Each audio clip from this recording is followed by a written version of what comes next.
Bigarren puntu honetan landuko dugu gizarte segurantza batez ere zara Espainiari begira. Espainia bebai zera ongizate estatua daukagu, bale?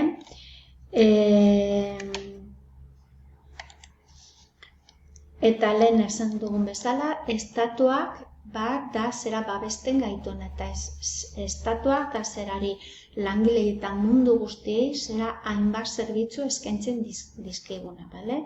Izan daitez eta guztiak, bale, izan daitezke zera horiek langabezian gaudenean, izan daitezke eskolak, izan daitezke zera ospitalak, izan daitezke hainbat eta hainbat jubilatzen garenean, hainbat eta hainbat kontu desberdinak. Estatuak hori bideratzeko dituen hainbat